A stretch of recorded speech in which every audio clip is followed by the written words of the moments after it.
Power Girl issue 10, Leo Williams, Eduardo Pansica on the art. Yeah. This clears up all of the Zardian and Metropolis stuff. So, so Paige and Crush take Lobo's dog, which we find out. I'll get this out of the way now, that he used to run around with Lobo, and when he couldn't find him, when Lobo took off and disappeared and did whatever he did, he attached himself to Crush because she smells like Lobo, and that she was actually looking out for him more than Lobo did.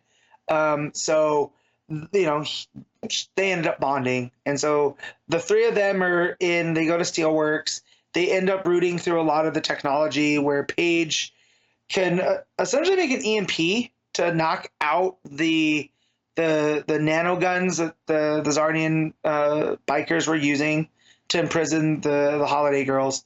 But Crush uses this time to say, like, hey, you know, we're kind of similar because, you know, every time I find somewhere that I fit, I get torn away. Like, I'm cursed, and it's, you know, from what I understand about you, it's similar. And Paige tells her, well, you're not cursed, you're traumatized. Like, you find people, and then those people let you down, so then you put your guard up, and it's not going to happen again, and it always does, you know. But, you know, now with these Holiday Girls, is you found a family. They're not just your friends. And so she finished assembling the CMP device, and they take it back to the bar and essentially push their way in. They end up disabling all of the nano guns and all the devices that were transformed by it. And uh, Paige ends up looking down the final one and takes her down, wraps them all up in like a cage, and leaves them in that bar until they can deal with them. And Crush realizes too, you know, based off of what Paige had said, that these are her family, and that she's, you know, she's going to stick with the Holiday Girls now. She's not going to give them an opportunity to, you know, let her be solo. So she you know, wants to make sure that they're safe. So she has Paige reality punch and take them out while she's taking down the Zarnians.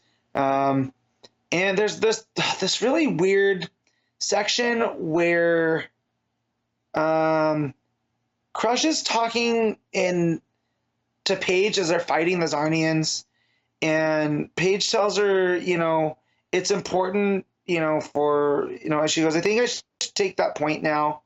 The things are important for self-confidence.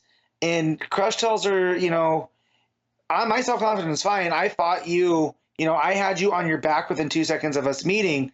And instead of us getting like this shocked look from Paige, like, wait, what? Like, she was kind of making like a lewd joke at her.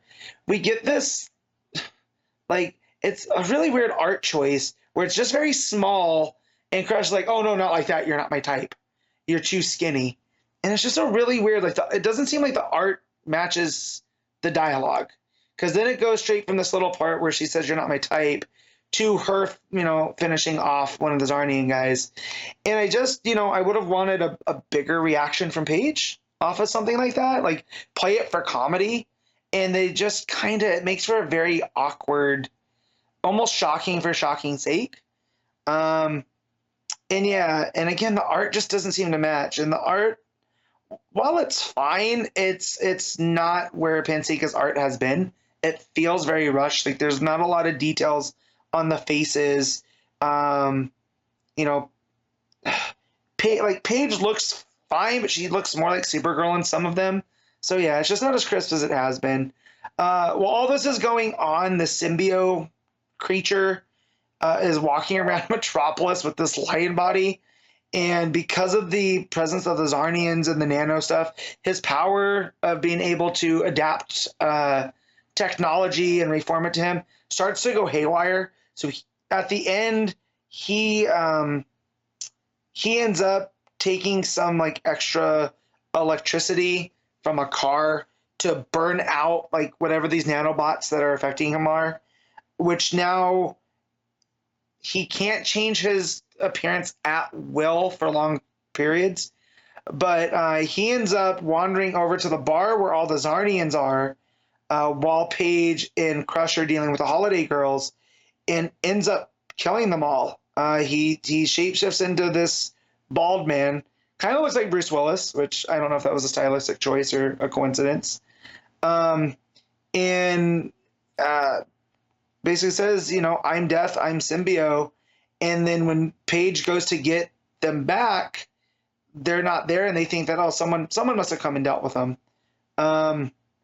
And we see them at the bottom of the ocean that Symbio came from, right, where all this started, just a bunch of dead Zarnians, which, again, for a species that's apparently notoriously hard to kill because of the regeneration, we're just offing them like they're red shirts. It takes like next to nothing. And we get Omen meeting Crush and the Holiday Girls, and it makes for a lot of fun stuff because she's Omen and constantly picking into people's minds by accident. This is where we find out about Lobo's dog, whose name is just Dog. They end up leaving Paige with a biker jacket that says "Friend of the Holiday Girls," with Crush going off on to like do a cross country road trip with them. This book has stumbled a whole lot. Like, I made the point to read it because I said I would read it, and now I think I'm kind of nearing the end of that. I'll give it probably one more, and then if it doesn't write itself, it doesn't get back to the stuff that I was enjoying in the early parts of it. Like, I miss when it was Omen and Paige going through and talking through issues and like really getting into the character beats of certain characters. Now it's just become kind of like another disposable superhero book. Like, I know they had to tie into the House of Brainiac, but outside of the Zarnians and some other stuff, there's really not a lot to do with any of that. Like, them showing up at Steelworks and whatever, it just feels coincidental at a point. But yeah, kind of bummed out that this is where this book has gone. And I couldn't even hang it up on the art to, as something fun to read. So I'm going to give this a 6 out of 10.